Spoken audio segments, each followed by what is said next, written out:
keu whakamalumalu atu i he talamalo e whanua, lotu pe moe ako, pe o kou whatolo atu he ki he kilukilua o e iai i hono nau, pe o kou whatapo atu ki he kakai tupu o Kenpelani, te vito ki he matakari nana wala me Napuri, o ko nau tolu a e whanuani, pea o kou whakatolo atu ki he tahine princesi, ko he tahine ko la atu fuipeka tuku'au, ko he talawhikau lahi a tonga ki a Australiani me me a hene. Pea he whoki ki ngahi haa ko tōpe, ka mā a e kautahi whanua, wharea matapure, a e kautaki lotu, pea mo i kautaki whapolitikare, pea mo i kautaki e ngai kulupu ko tōpe, ka mā e tonga ko tōpe mea mai ki he etau Polokalama he pongpongini, ko e Okooko alo au, pea ko etau kawenga ko e Fakamolemole, kawenga mahu inga ia, fakalotu mo fakamolale. O kou tari lelei heni Luseane Tuita-Nakao Lafitani, ko ia a e kuwhaafe, tene faka'aho ka te tau Polokalama, pe te toki tānaki atu pe mo whai hangahi luku atu ki he etau kawenga ko ia i he pongpongini ka ku tari lelei ki mo tolu kotoa pe me ngai whetu mo iai, pe he ke Luseane MALO ai tau mau ai pongpongini, pe a hei kai te utoi whaloloa, kai tukot ka te koe ngā ki ke hanga o ta taki mai e ta kawenga mahauinga koe ni MALO. MALO o pitu Palofesa Lafitani ai kamata koia. Kai ke te hufanga te pe whatapu ko ke osi a whake pongpongini, kai ata ke whae te talanau koe ni ki he Fakamolemole, pe koe forgiveness. O kou mai ia he mea koe ni forgiveness pe koe Fakamolemole. He koe tauru mei ane whē, ahono tāwanoa i mea koe ni, koe Fakamolemole, pe koe forgiveness. Tāwanoa he kaupoto, tāwanoa e sisu, tāwanoa e kakai mei i mua, tāwanoa e tauwhanga kui ai mea koe ni. Wa o kai peke tuku, hono tāwanoa i wanai. O koe ai tau akademika hene Australia, pe koe no hingoa ko Luseane Tuita-Nakao, ko e palofesa ene psychology, i he ako i loko e koe Luther College. Ta oene o wanoa, ene whakatotoro pe ki he mea koe ni, koe forgiveness, pe koe Fakamolemole. Pe aku iai e oke ai api a koe, University i Wisconsin, oke ai tangata palofesa ko Robert Enright. Nani kamata ia for foundation o kuia ko International Forgiveness Institute. Aia ko nau me whai, ko e ako mo tāna ki teita ki he mea ko Fakamolemole. Aia te tau pehele, ma ko hana uina. Why is it so? Ko ha me whai e fu tawa noa lahi ko ni ki mea ko forgiveness. Peka pā te tau whatakangai, tau lawe i siwa, ko tau Lord's Prayer, o ko huai e forgiveness. So it must be something really important. Mahalo ko mea maho inga au pitoin. I hono lahi hono tala noa i mo tānaki whakakaukau ai kau poto nei i mua. Ko siwa ki forgiveness, ko au ke whai lea ko o mai ai ke whai lea whakalatino, ko perdonare. Ko perdonare ono uhinga to give completely without reservation. Aia koe Fakamolemole I mo tukulolo o kai ke toi aha, no reservation. Koe ke toi aha ki excuse koe purely to give completely. Aia koe perdonare, ko hak mai fo ilea pālangi koe pardon. Peka pāte tau kau ke pardon. When you pardon someone, koe haya, koe total forgiveness, Mo Fakamolemole ai koe pardon o kulahe no ngau ai koe justice, judiciary system. Ka pardon hatahana ne whai aha, oku ata mai o, kai kini toi. Mawe ne tau ata ina, hanga mahi. Ai ko pedonare ia ko ia fa tino ia ko ai ha me ngai faka'aho lahi ai kaua ko mo kau taki lotu I mamani ko forgiveness pe ko hangi ko tautano ko ki Fakamolemole ko ki kamata pe ia sesio Malo bito Luseane pe a koutui ko whawhiloaki le leia pito ia ki etau oik mo tau kainga na mea mai o ku mahino a bito me hohanga o mai ai whawhiloaki ko ulungaanga pe ko molale ko li na tau whanonga mai pe mo whahinga e tangata pe o ku asi mai ko Fakamolemole pe ko hono toi whakafoki mai ai anga maheni o etau ataina pe ko ofa pe ko etau whiofa aki pe ko etau whengau aki moataha ko Fakamolemole I he ko uhingana iai ai mau ai he kai foki ke te nofo pe o Fakamolemole ata pe ka ko Fakamolemole o ku inga Fakamolemole Fakamolemole I hamea na mau I he tau he wā I he whetokai aki I he anga o nofo mo whetokone aki mo anga maheni o etau whiofa aki ai a koe ngahi mea o ku iloa au pito I he tala o ngahi lotu mo ngahi whatotolo ko into whatotolo kei hangena ke holo I mai ai ka o profesa ko ko fai na ka te ufo foke atu tsane ke hoko atu MALO pita sio ka pa mo whatawanga mai ko ai background noise pe ke longa ko mau whakamanpuna e ni opuna o longa au pito itua pe ko maki api o ku lata maki ai birds pe ko mo fa mau pe ke lahi me o aka na to na longa au pito itua pe ko ni na tonu ke la ale le a kentilani ko talo ko aha ke mo ni uha pa o don mahalo ke forgive ke Fakamolemole e ko with a person e ko talo ko no fakasio la ape no fe ko la ana pa lo mesi mai e with a man ani ru ka u tege ki hoko mai la ko Fakamolemole pe ko ka fanga ka tuin Australia Fakamolemole ka fo fa pito na to ri no na no wa ai to a ko pa ke ta forgive ke ta Fakamolemole na longa but they are animals, they're birds. So, pake nau, te wanga mai nā tuke tau ai Polokalama. Pake, koe tau siu wiki he forgiveness pe koe Fakamolemole. O behe e filosofia e siu. Koe relationship, ai toko tahana ne whai e kohi, mo toko tahana e whai ke e kohi. Ai koe fo I tā teki, a fo relationship koe ia, ai toko tahana e whai ke ai whai ala, pe mo toko taha ko uni o na whai kia mea. Ai koe fo relationship ko ia, ko pau ke na work out e nā waia, pe lava o solo vai Polokalama koe, o kuna pau koe ngā koe whai ala hai tamaki, koe ne os whai e ala. Koe toko taha e koe victim e, na whai kia hala. Ai ko pau ke na whiongo ake nā koe fo relationship e, ko pau ke na whetala noa aki, whiongo aki, e whanongo aki, pe ko hai me e hoko atu. Pe ke I whai e pe hono tae Fakamolemole I, pe e hoko atu ke Fakamolemole I toko taha koe. Na o lauhi foi mea ke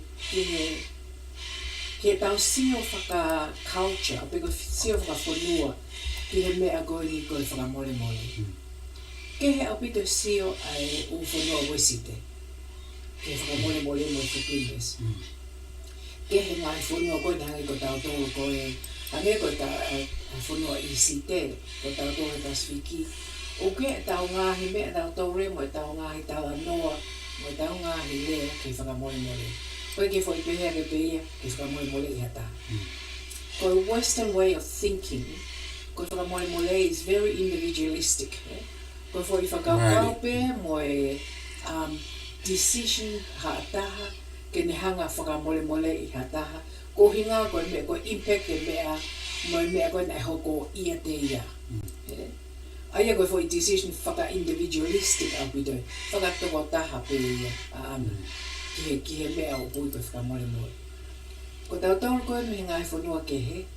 O tau sio whakalu ku fua tau tolu ia.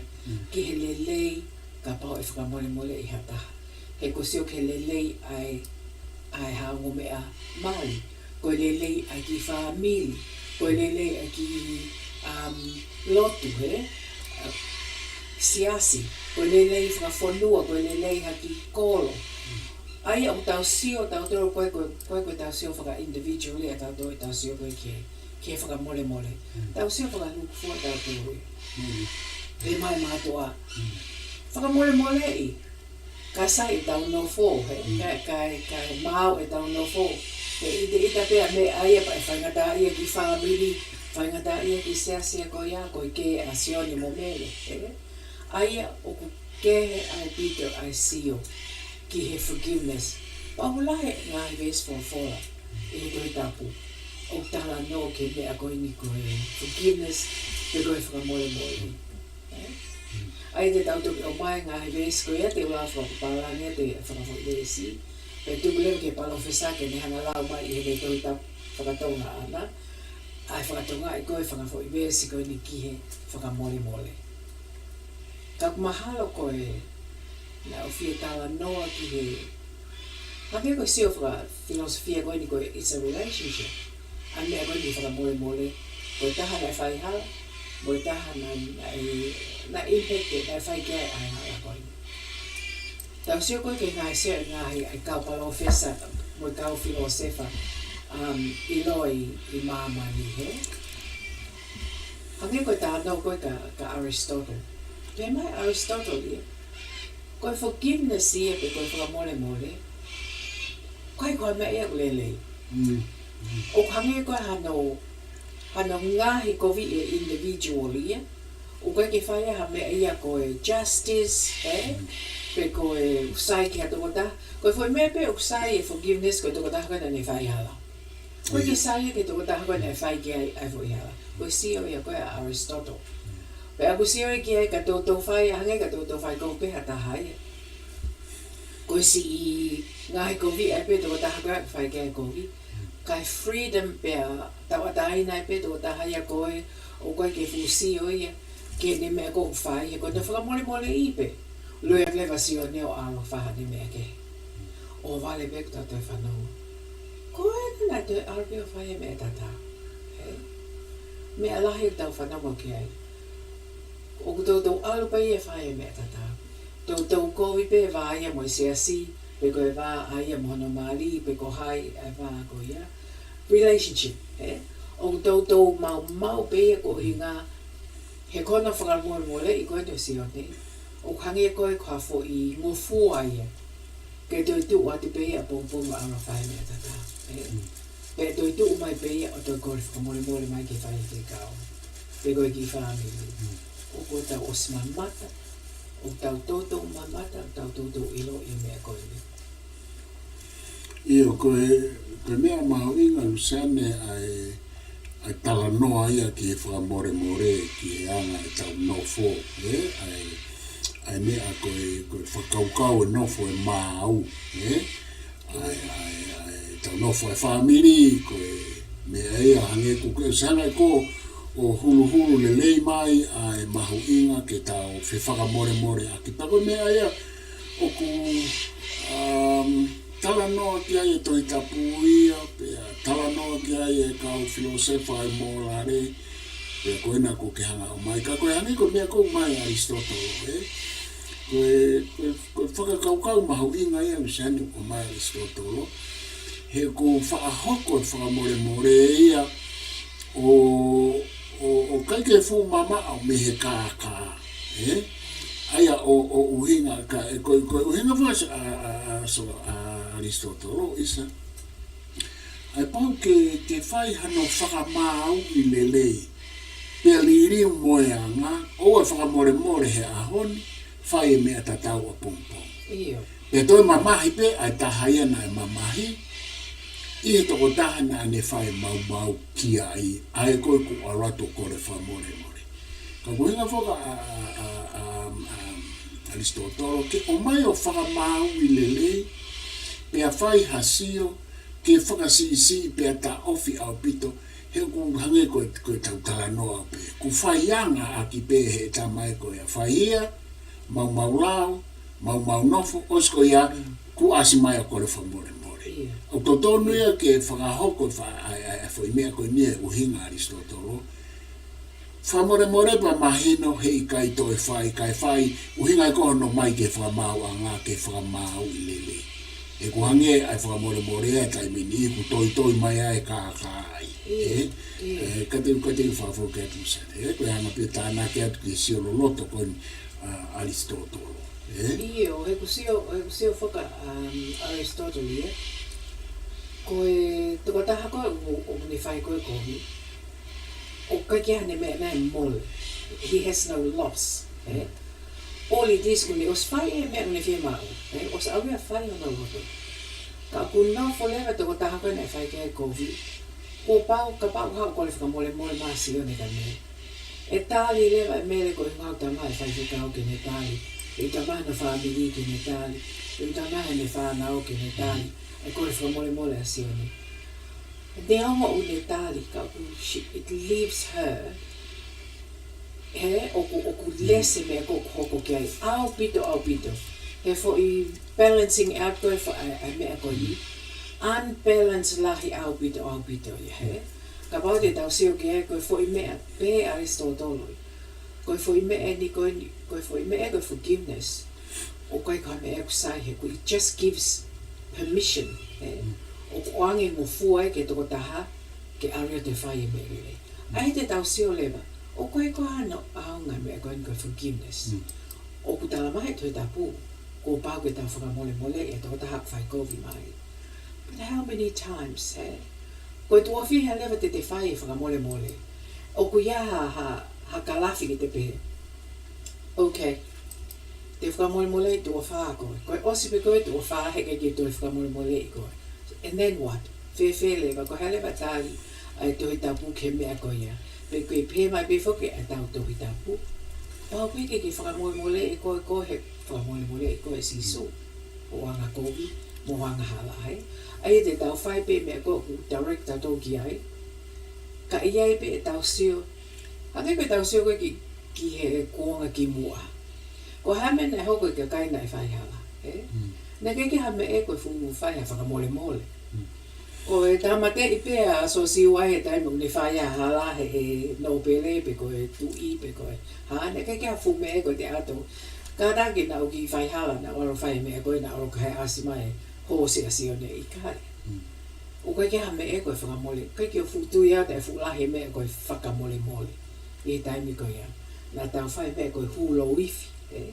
Ke hau eki. Ka o hangi e pe koe hulo wifi ai hierarchy ke o eki.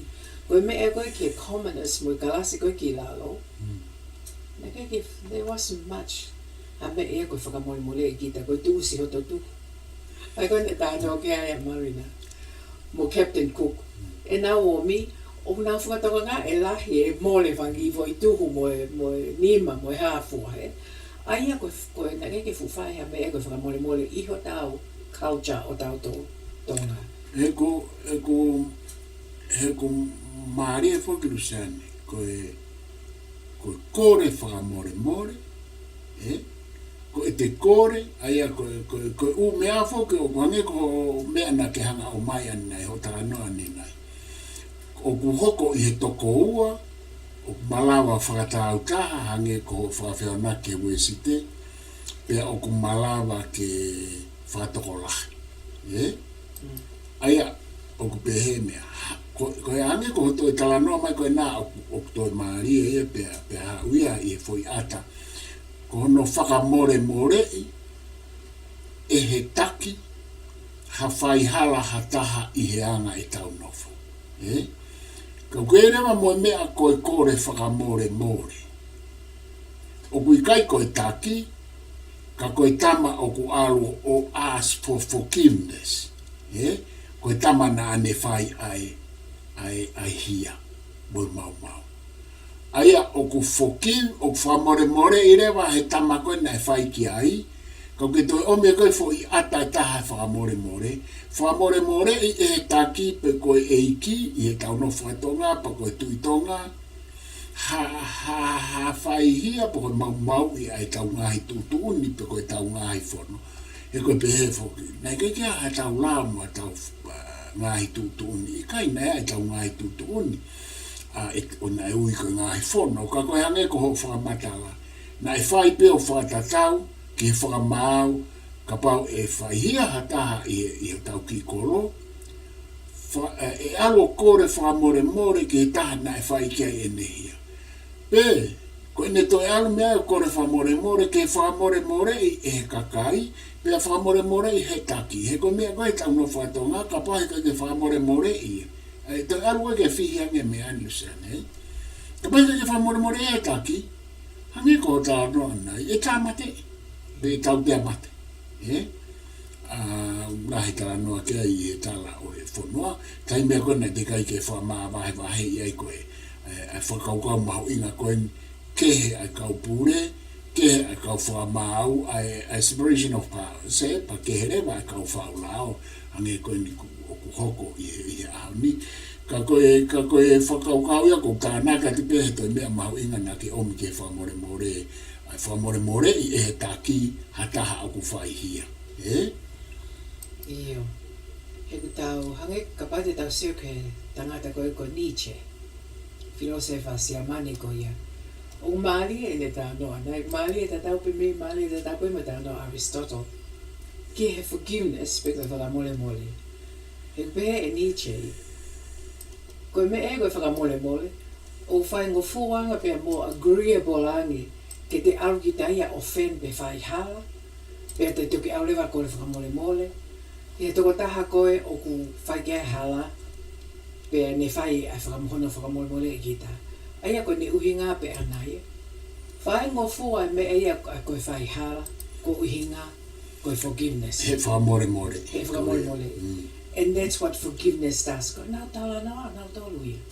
Very opposition mai ia ke tā no koe a tātou ke toi tapu moe ngahi. Ia, e koe mea koe ni mahu inga e Luseane ku ke hanga o whakalika mai. Nei lai ka o filosofa ina noanga nau tōria o wamangai mo ana lai so e whamore hange koe nau ke o mai he ko Nietzsche o nei whawhehui Aristotle. Ko inga koe nau sio na e ngā ue hala aki pe a pā usi e whamore ia. E pehepe, ai tau tōru ia he whamore I pe ki tau tōru. Pero inga koe nei hou mai mea koe whamau anga. Ke whamau I le rei, ko inga ke mahino e si hof, he koe tau hinga tau tā noa ke whamore, ko a mau, pe koe a whaihia, pe koe hange ku ke o se hanga o hulu mai, Aia koe me a o koe kai mahu inga pe, ai whamore ia, te ia neongo. Tala mai he kalisteane, ko si suna ne hanga ia whamore ka atoa ki tau toru mofua e tau angara. Sio, ka koe ke tau lava foko whai foi mea koe ia, he koe ke tau lava whamore tu, tala mai foki fitu, liunga fitu ngofuru ho whakamore. Aia koe uhinga ia ke kātaki koe whahinga lau maari e whakalotu ia MALO I pe aku. Whainga tā, ka pau te lawa, ai kou nau pehena lava e sisu. Ka te whakafoki a Luseane kātaki, Iyo. He koe tala nau koe ke forgiveness o maali he ku. Koe tala mai fo koe forgiveness ia, o ku te aro whai fo I kovi, pa te aulewa koe whakamolemole, pe a whakamolemole I kita. Ka aku tala mai ma o pe ia koe imbalance koe mea koe whakamolemole ki he tangata koe po koe whewhine ne whai ai kovi, moe victim. Imbalance, o koe ki lava o palanisle leie me aia ke pehe, e tatau pe e ongo e toko taha koe, moe ongo e toko taha koe. O tala mai he kau poto ia. Koe ongo e toko taha koe ne whai kia hala, he kai ke toi lava ia o toko. E kai ke toi toko ni mamahi ana ia. E kei mamahi pe ia koe mea kou tau, hange kou tau pe atu.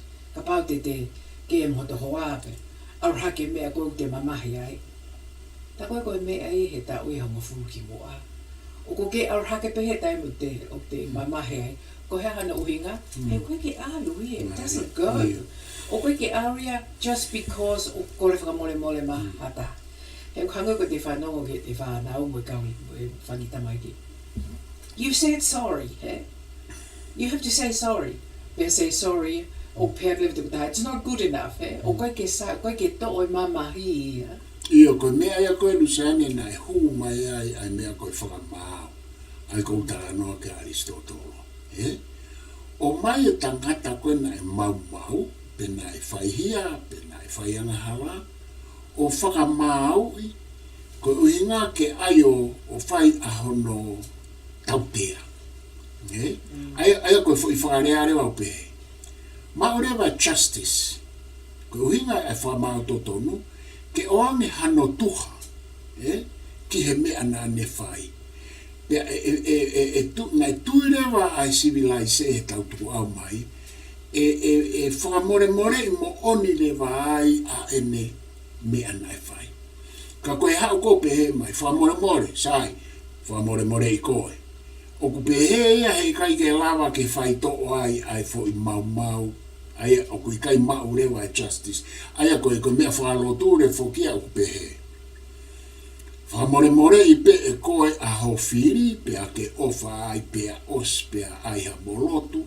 Koe foi mea koe ne sio koe kau filosofa ke toi whainge moha ngā aue, he ku aluia o tautou hange koe o mea tautou whai pe he tamango mea koe ke taranoa ki ai. He ku maale au pito, kai peke tali e Aristotle hene talanoa he, hanga ea reject au pito for notion koe ni, ki he whakamolemole, pe koe forgiveness. He koe ni uhinga pe anaia, he ku force lewa te ko taha koe, o aratu koe, o whai koe ki ai a hia, pe koe kovi, a victim, force lewa ia ki agree, he? Ai ku tangutu koe nei hau hata whai hala mai kao, pe hau ia moe ne whai faka'aho, pe hau ia moe taki lotu, he kai ki o pēha tau I ka, ko pao peke pēha, I o te utari ni lei ai kore whakamolemole koe ni, ai te ko taha koe ni, he ki whakamaa ke no whai pia tai whakamolemole ata, pai pehe mai e ka inga lotu, mea te ke se whewhine moni o koe ke, wakai koe na si hela te whai faka'aho e ato whai ne lotu, kai peke ne tali e ia. Ai alu lewa ai victim ia, o perpetrator. Alu lewa e liu lewa ia ko hinga ko ni mamahi mo kai ke ne tali ko whakamolemole. O ai lewa ia whai hala lahi a nge toko taha koe nei ne whai kovi. Koe me e koe uksio koe ki hea, whataim ni o ku liu e victim ia aria o kai ke toi victim ia. Alu lewa ia whai kovi. Ko hinga koe ia, koe kai ke ne tali lelei. Ai tutuuni e whakamahau, pe koe tutuuni e whai faka'aho, pe koe tutuuni e whamili. Koe mea koe tānoa koe Aristotle, ki he mea koe nipa tānoa kau poto ki e me kau filosofa. O kai ke fair, o kai ke just, pe neongo e tau, hake koe ksio koe e siwa ki he, o kulele a mea I, hange a Seelia ko Nusila ko Amerika. Koe kau whai kovi, o mai e victim, ke nau whetau laki mo I ka kai ko nau whae hala ka nau tōru. Pe nau kore whakamolemole ki ka kai koe ni face to face. Pe aku work o ku ngā oe lelei e ku whesio whake a victim mo perpetrator, whai hala mo toko tāna whai ke hala, o whai ki po tala noa. Ka aku tō tala noa pe victim impact statement ni a ka kai victims. O kai ke ngā oe, o se pe koe fo I tala noa ia koe ia, pe ne whakamolemole I, o kua uia tō tangutu e o se fo I aho ia fia, ne tō yongo e ia e ne mamahi. Aia mahalo koe mea whakahuman, whakatangata pe ia tautou, he tahako o tua tautou, kai ko sisu tautou, ke tau lava, o whakamolemole I, pe whakamolemole I totally, Whakamolemole I kātou koe ki tōia haki I ita, pe ko haki I loto kovi, pe ko haki I, E seo koe, koe mea mahu inga au pite Luseane, koe, ai koe tau wakaiangi he tau nofo whakatonga, I ne tuku'au mai. Aia ka pai mau e hata tau pehen ki mua I hake mai lotu whakaristiani.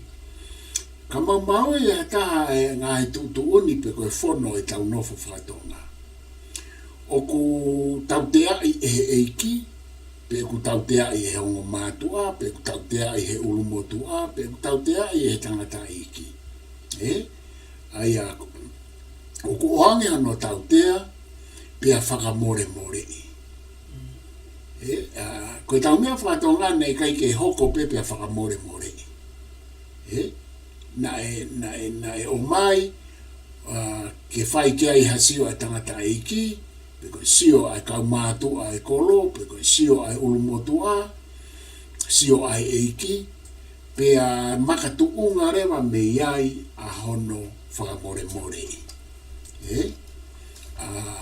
Koe anga e tau mea whatonga. Pe a e whai e sio taime ni I ku tamate e ai pepe tau te a e ai pe ia o I kaito e whakamore. Koe oangea koe a hono ola. Koe consequences koe hono ola o whai hala. Koe whai hala koe a hono ola. Ai koe tau mea whatonga na pe. Pe a iai ai mea o ku oange a hono whainga maarie sai. Hei kai te ke toi whai eni, ka pau te ke toi whai, te ke siorewa ki ho tuha. Aia koe ka koe anga mahe ni na e tau te ai. Na e tau te ai, pia makatu unga me ai, pia koe taimiko o ku tau te ai ai hataha na ane whai ha mau, pe koa whai hia. Koe anga koe tau o moi whaatanga ta, ko ongo e ua, ko kita koe nei whai mai ki ai, ko e te hanga o tari o whakamore I he koe kua tau te ai, o ai e te ongo I, pe ko e te ongo I fia, he koe na ko totongi whakafoki atu, a ene mea na e whai. Aia ko hangerewa ko pehe, sai koe na ko os whai, tau fie maari. Koe taimia koe Luseane koe malawa koe ke ongo I fie maari ka pau e oange hano whetongi. Pe te ongo I rewa o kune hangarewa mahino I pe te ne ongo I lelei ai mea na ane whai mai kia te au. Kai taimeni I fu aluia fu hewa ka kogu whahu pe ape. Haurewa Karistiane Luseane. Nai haa Karistiane mo e mea e ua. Hai Karistiane mo e whamau anga, ai justice koe nu tala noa ke a Aristotelo. Panane toi hau mo e mea e taha, ka pau o ku ke whai hia, whai anga hara, ke u hanga peo lotu o whakamore I koe, o hange koe whakamore na e whai isi. O ku whihe me ani Luseane koe ka mea o ku whai mofua. Absolutely. E koe tau sio koe ke tānoa e tohi tāpū mo e tānoa a sisu, mo e kau apostolo ke mea koe, forgiveness pe koe whakamolemole. Na ohanga o whili mai e sio e whangafo I vesi. Ke sio mo ki ai I o tohi tapu. Koe vesi ka hange koe uraki vesi koe na o sio ki ai ko mātiu wahe ono vesi tahanima. Uraki me koe mamalanga inga ko sio pe kuku hanga o mai u tala no koe na kau filosefa. O mai ni tāno me tohi tapu o ko hanga o smart pe ai siwa. Ki konga ni hange pene atau ki ako tohi tapu, ta wako ke whakamore hoi mo tau kainga. This is about holistic looking at something. Holistic. Sone latu mo Augustino Steiki sitake koe ni koe tau mea ni ke uki hanga o tataki whawholofora atu ki maua mo tokanga mai ke tau Polokalama o Okooko pupongini. Aia koe fo I whakapalangi fo I vesi koe ni. But if you do not forgive others their sins, your Father will not forgive your sins. Very, very strict, For I lea mauinga pe. Ko mātiu wahai ono ves tahani mai. Oku pehe. Tau tāno ane whakamore hoi mo tau kainga koe tahani mau pehe. Pea ka I kai te mou whakamore ai anga hala, ai ngahi hala ai kakai, Pe I kai fok whakamolemole e ho mou tamai ho mou ngahi hala. Ai Luseane koe fo I tā whewheka ia, koe tā ongo ia. He kutala mai e mātiu wa he ono vestani ma. O ku I kai to ea hao whiri au. No choice. He ko I kai. Te whorofora na sisu. O tike te ai ko whakapota mai koe ai whakamauto tonu. Whakamolemole I pe e koe ai whai ia mo whai hangala. He koe ha. Kai lava ke whakamolemole I ki motoro e he tau tamai. Soan? Whewheka au pito koe tukia koe a sisu koe mea koe whakamolemole. Movete ngā hi whakakaukau lahi e whakamolemole. Koe ke toi uhia. Teke te pema sisu ia ke toi ai e hā mo e hā tala mai. Whai hala pe, whai hia te peka te koe whakamolemole. Kai lava ke whakamolemole koe he tamai. Koe e Luseane. Iyo, he koe tau siu ke mea. Iki o moi maa whanai māti. Ka pao wege tau whakamolemole. Ai e lele no ia te pe me ai au. Lele pe ka whai hira ia, ka lele pe ka kai kōku victim ia mo e lotu mamahi. Ai e lava lewa hangi koe tau noe taha a Nietzsche. E hoko mau lahi ia koe ngā koe. Nai tāno ke a can't, sorry. Koe ne tāno ana pe koe whakasi koe whakamolemole, te ne whakasi ai whetā aki mo e whetā mate aki. He koe whakamolemole pe ne tu whakasi mea koe ia. Ai a ko, I do, o go understand that ne sio pehe ana sio. E whakasi ia e mea koe mo vete mo e whai hia lahi. Ka pau te tau o mai whakamolemole. Ai pe koe ni paku pehe mai a siso. If you don't, e sio koe ke mea hoka koe. Koe ta wha ke ku whai fuke ta tānoa Luseane wha iua mea.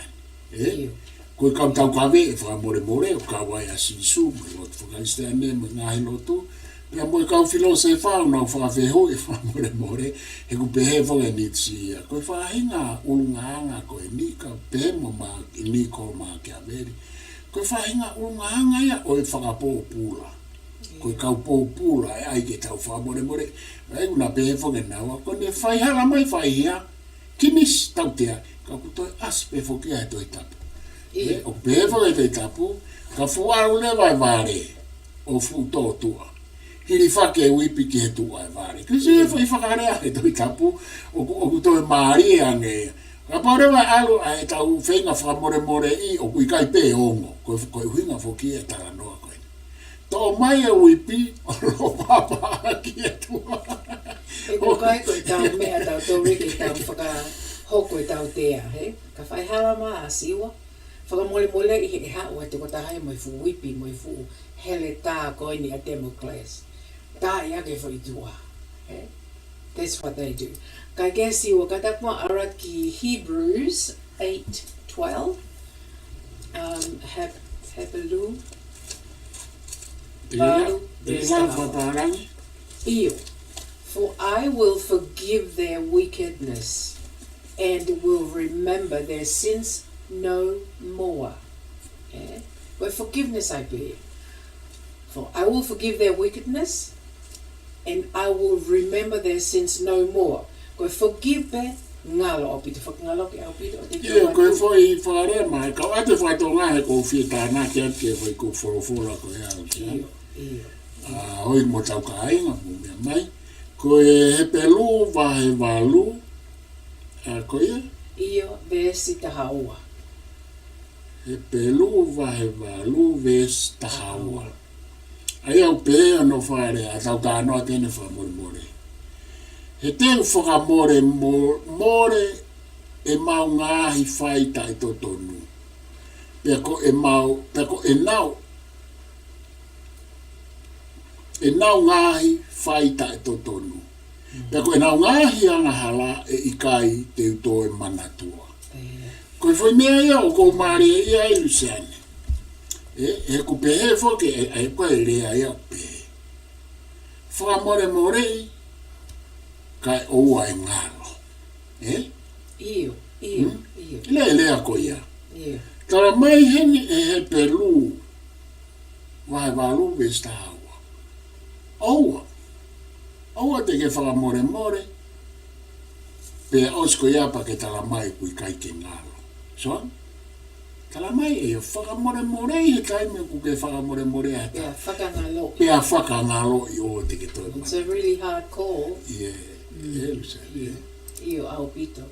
He ko koe ke ila wea o kia e koe mea koe au ko siwa wea e siwa o kangi koe mea e pau ke malohi te lotu. He ko au e koe o ku lahi o mea ku ngalo I au. Ka koe mea koe ke whai koe maha taha ke hau. Whai ngata ki whakangalo ki e au. You know? Pa koe mea koe tau get into trouble ai palapalema. He koe ke whakangalo. Tala mahe he pelu ke tau whakangalo I. Ai whai kovi mai ha ataha. I find it really difficult. Ko mea pau ke ngāo e mālohi ke. Ia koe mea koe maho inga koe ke te lau e te vesi lau loto. Whai e te lotu lilo. Whai e te lotu de pompomi ke te mauivi. Ko inga ke te lawa whamolemole I ai whai kovi mai pea te hanga whakanaloki. Iyo. Ai e tō lewa ke lahi e lau vesi wholofola. Iyo, whamau ke toi ki hiki ho lau ho vesi wholofola mo ho lotu lilo. Ke o atu haivi, hange ko au, he ko wiwi ia pa ko lava o whamolemole I pea lava o whakangaloki. Sometimes ko tuko taha ko lahi ne whai hala ko live in a different world ia keo. Hepe ia ko saipe ne mea nā ko whai. Kai ke, katak mo a siwa ko paloveape, taha fitu vesi e hiva. Mahal ko this is maha koe ki vesi whakaosi pen ke tau seo ki ai, are daimi. Ka koe fo I veska na palo veape, o pehe love prospers when fault is forgiven. But dwelling on it separates close friends. Tau ilo kato e mea koe ni. Tau ilo kato e mea koe ni. Malo siwa. Koe paloveapi wahe taha fitu, vesi hiva. Tau lere pene whamolemole, tau kei whanonga pe ai tau wakato I tapu e pomponini. Koe vesi hiva o paloveapi taha fitu o pehe. O ku ufi anga hala, e ia o kone mamahi ai fe ofani. Ka ko ia o kone tautau langaki hamea o kune lawa ke beteki ai kaumea fe toho I. Koe anga ia e hono ni liu. Kau toi lawa proverb tafitu vesi hiva. O ku ufi anga hala e ia o kune mamahi ai fe ofani. Aia ko ki tau tolu o tau mamahi ai fe ofani te tauhanga o ufi. Kai ke tauhanga o fuke ko no whakarea ia taha Luseane. Kai ke tauhanga o fuke ai anga hala, ka pau tau ofa he fe ofani, ka tauhanga o ufi. Aia koe whianga ngai mea uhoko he ahoni. He koe ai hawhahia mo anga hala mo mere hata o tauhanga o fuke. Ka tala mai e palovep tafitu vesi hiva. O ufi anga hala aia o kune mamahi ai whio whawhani. Ki hanga o tano I whopeo tuku pia ia mou tolu o te gana fuke mai. Malo ku ki mahi noangi ki a te au ai hao whakapalan ko e mea koe ni. E utala mai ko te hanga ko whakamolemole I e whai hala. O ku tupu lewa e ofa. Love prospers. Tupu lewa e ofa when fault is forgiven. He tau hanga ko whakamolemole ai whai hala. Ka koe tau naufo koe, pia tai whakamolemole o ne hanga lewa o separates close friends. Hoko e mau. Ia, he koe... O mau e vā mohoto whangakau mea. O whiko, o hinga koe kei ki te lawa whakamolemole. Aia koe tala noa e ni ki he mea koe e hoko I he whakamolemole, aia koe ofa. O mea koe ku hoko I he tae whakamolemole, koe mau e ngahi kau ngā mea moe ngahi vā, I he nofo. Aia, he ko hau whoki ai konga ua o e vesi wā pe he kako ia. Aia koe opposite pe koe whihanga ngai ene konga ulaki. hange ko tanga. Ka ko ia o ne tautau langaki. Ha mea o ne lava ke beteki ai kau mea te tohoi. Ka ko ia o ne tautau hanga fuke i hange peko whamatala nei. Ko ia o ne tautau hanga o mau i ai fe ofo fani. Koe loloto apito to ka buko hanga fuke ni liwa ka utama ka ni sane pauku. Koe ke uilope na nau ni liwa ngatono me be sini koe napo ka be sini ke heia. Ka koe ka ku ia e uta uliri to hitapu o ko whawhehu ia e nau ni liu ene kai ke paton e li liu ke hange ko no whakarea whakaratina mo whakakariki mo whakapapara. Ka te whawhoke atu san maari e au pito. He koe mahalo koe Tatalanga o koe ke forgiveness. Pe koe Fakamolemole. O ku Tatalanga ke kau filosefa. Tatalanga ke a sisu mo toi tapu. Tatalanga ke ngahi mea ngahi whunua ke he o whai. Koe mea ku toi o hake e tangata koe taha. Koe mea koe language. Pe koe lea. O ku maho inga au pito i he mea koe ni Tatalanga ai forgiveness. Mo Fakamolemole. E ko hange ko forgiveness mo Fakamolemole i sei Afrika. O ku ke he me forgiveness mo Fakamolemole i Hawaii. Ko uhinga pe ko lea. E ku ye nga hilea tau tolu. O ku hu patonu e ki tau tolu ki tau mafu mo tau loto mo tau atamai. E ko tau lea. Ha uia ko i he lea whakapapala ni ko ke ki. Ko ke fu tau. Ka ke patoton. Iyo. Aia koe me e ko o putala noa e ko kuia e tau ngahi ako naki whunua, mo whaka culture, mo whaka lea, language. E hu pe ke tau tō pe tau manatui, pe a kuongo ka tau tōru pe tau ongo ki a he. Hauha me eia a kau filosefa, o ku hu pe pa tōru ka oka ke fu tau lele ke tau tōru. Tau e ke kau ako nau koe language a nau tōru he a kau ako e philosophy mo mea. Ka aku mau inga e tau sio koe ke mea koe hange koe language o ha lotu. Koe tau lotu whakalistiane. Lotu e kau Lutheran, lotu e kau Muslim, he? Lotu ai kakai koe na me isi te, koe whakahindu koe hawha, e nau ngahi mako naki a nau tonu ki he forgiveness, pe koe Fakamolemole o kai ki tata we mo tau mea, o kia nau whiho ko taki, ka o kai ki nā te not exactly the same.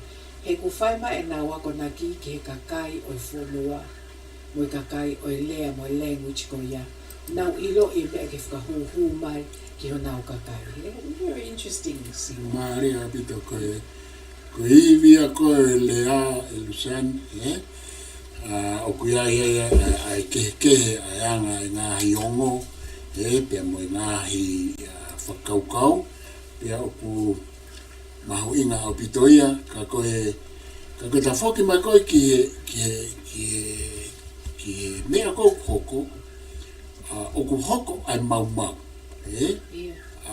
hoko mau pia o ku makatu unga rewa i hanga o tuuni mo tui mo lea hange ko whamatara a hono vete ke para parema koia ka utawa ko lahi Luseane me Fakamolemole pia ko se to kuia e vesi a vahen ko ai se a fatolo e sai pe ke to lango. I think about you au pito siwa ko ki ves faka osie na ko e faka'aho se ke ta Polokalama ko me osi aia ko whapalangi iyo ko Isaiah 43 verse 25 even I am he who blots out your transgressions for my sake and remember your sins no more.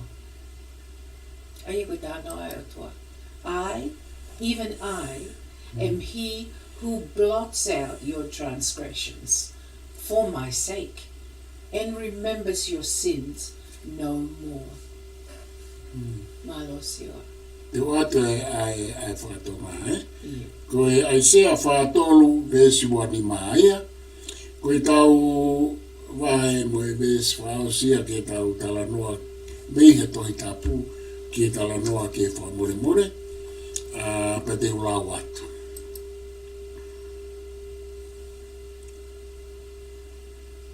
Ko au pe ia o kou tamate I ho ngahi angahara. Ko uhipe ko au. Pea ko ho ngahi ia e kai te manatua. Luseane koe o tua ia. Koe wholofola e koe ai o tua. Ko au pe ia o kou tamate I ho ngahi angahara. Koe ko hau koe ki o tua. Hau mooni o te ke hau ka mo hau roi. Pea tene hanga tamate I ho ngahi angahara. Ko au ai pe ia. Pea ko ho ngahi ia I kai toi manatua. Sio, tala mai he o tua toi whamanatu mai ke ko ngai ia Fakamolemole I pea I kai toi manatua. Koe poini mahuinga ia Luseane. So does that mean Fakamolemole I pea whakangaro. Iyo, ko ia pe tene lava o whakangalo I te angahara. Aia koe whai mea whai ngā tāma koe o tua pe ko tau tolu te Fakamolemole I ka te I manatua pe tama. Peka toi whai ngā maari e pe ia I ha whare hula hula o te konamo ia ai e fwoi hina he ulu. Ai te kei manatu I pe kita. Iyo. Aku pe he koe, kahana koe tau seo koe lahi o mea ke hoko I maamani. Hoko tau ki community koe ni Kenpela. Hoko I Australia I tonga mo hawhewhoi u wheitu I maamani. Oku lahi u whakamamahi uku hoko ko uhinga koe ha. Koe ki tau lava Fakamolemole I tonga tahana ni whai hala mai kia kita. But te tau tui sio pe on the other hand, hono tau Fakamolemole I a siwa kai kei whai hala pe a siwa. So, koe halewa hono uhinga o tau Fakamolemole e hataha, ka pao koe atu ngā ia, o se pe kona Fakamolemole e sione, aura sione whai whai kai ha, pe aura sione whai whai ana kōhi, So, o kuia ko hano, on one level, koe mea koe tau sione koe ki mea koe paradox. Ko tala mai o te waua koe ko sione la tu. Oku hange o lahi ho Fakamolemole I au ke ufi whai. Whamalo atu ke au kustino sitake steak I pia mo sione la tu. Maria bino mo tala mai e tino. Mana tu I siwa ai hao whangamerino mo whahao whawete Fakamolemole. Whaawete koe ata o ngālo, Aia o tau seo lewe ke mea kou tala mai, ke tau wantu me koe ke o te tau tala noa I pe. Don't just talk the talk, siwa. You have to walk the walk. You have to walk the glory. Ia, tamni ia koe tō wataha ko tō tala noa e mea tene whai. O koe kene whai e. Aia koe o fwoi tala noa koe he melina moe o wha consistently ad nauseam o koe ki o tuana ki whai koe. Ko whai tō nai Luseane ko haneo ki whiawhia matino me Amerika he kune tala mai ko manatu au ke melina moe o wha ke tau wha vete paki wholofola ai tau koe beho nola ko mea ko kuhinga kai Luseane ona mou seo lala mai ka te au pe heu o koe ke sai e lotu hene ongo ai kai ke mau e ku mea lahi e lotu ka koe teka a mamo moko e tau rea tonga teka ai taha o kui ai pe ene ki oa ene ki naa na e whao ai ngahi elili ai ngahi maka koloa mahu inga oia koe ai o e si o lalo ki he pinati, he kuai pe lau ati. That means ko funky analogies au si it doesn't make sense. O koe ke uloi pe whihala ki o koe ke wha hulelea ko ata mai o funky tāna o pinati moe. Fo I māmo moko, I'm not sure. Mahale tu tāna o maha taha ki ke whatontono mai o funky tāna o ko ia. Ka oku... Okay, Luseane. Ko tau seo pe koe ke forgiveness. Te umana tu pe forgiveness. Aia koe Fakamolemole pe a whakangaloki. Pe a ko whainga ta a Luseane ke tau sio. Ka koe mea ko sio ke ula ki ta hange koe lau a seone mo tino. ke ulaki ke hanga o Fakamolemole ia pa ke whakangalokia. Pea ufi e ngā. E ko whai. Maunga me koe te whakakaukau ki ai, o moana video o tangata koe ni ko he koe Fakamolemole ki pe whakangaloi, I have to do that. Pea teo whakakaukau ma o pe ke fuhele tā a Democles. Koe mea Tū koe me aia ki ai, he? Tū koe ke hao e fuhele tā aia o whai hono tautea ai mo hono judge toko tā koe ni. He me mandu i tapu, judge not. Ko pau ke mandu, judge not that he be not judged. Ai pau ke manatu i lelei. Koe mea ku hanga Luseane Fakamolemole ia koe ke me whakangaloki. O kune manatu, koe taimbe ko i kai, kune manatu i ea. I'm an elephant. E ku whai hawa. I'm an elephant. Tamako kau pālangi koe e whānike o koe ki ngaloha. So I must be part elephant koe ki ngaloha. O ngalo i aue whituk tu waipu mō paila sometimes. Ka koe ki ngaloha ngā kovi mai. Ko ngai a koe he tau alu ki a Afrika ke tau tupu mai me ai e ko whangai e whanite me lai Afrika. Luseane ka take o whakaos a whai maha o to e whamaha popo ke whakaosa ke ta Polokalama. MALO. Kai ke MALO au pito mo mea mai ke Polokalama e pongpongini o ko wako lahi au i e kutala noa ke mea koe ni. He koe mea ene o koe ke whai ngofua. Pe aku kia au ia o ku impossible some of the things. Ke mea koe ngi Fakamolemole. Ka ko pau ke tō sio pa pe kia hane koe tau wako e tau aroa te tau moi. Pa pe ke tau sio ki ai. Try and try again. Ngai koe tawa noa, God loves a tryer. Ofa o toa i au, he ku whinga i he mōmeni te kotoa ke whai lele i ha mea. Forgive others. And forget. Sometimes. Tā mai he o tua, sio? Tau wā whangatuku. Neonga ngahi lau e filosefa moea. Tā mai o tua. Fakamolemole, kau Fakamolemole ki mō tōru. Pea Fakamolemole i mō whakangaloki. Whawhitai. MALO apita Luseane lawa e rea e ta Polokalama, mono whakahoko, whakafofa. MALO atika tiki mō tōru kotoa pēku mō kaumai. Te fito pēke asione mō Kustino, ngahi lafo maari e mo whai mai whakaloto lahe pe mo te whamama pa o te mohana whakaitai a Luseane. O kou whenga atu ke Fakamolemole ia e Luseane mo whakangaloki, mo whenga mai mo ke te whamanatu mai Luseane ai ngai whai ara. Kai ke ofalai ati ati mo tolu mo mea mai, pe ofa ati ati mo tolu kotoa pe te mo mea mai ke Polokalamani, ka te matatau atu ai kai toki milo mai e tau Okooko alo au i e kahau. MALO apito ka mo mea.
Hatsi mai ki vai o kuangi mui te ata.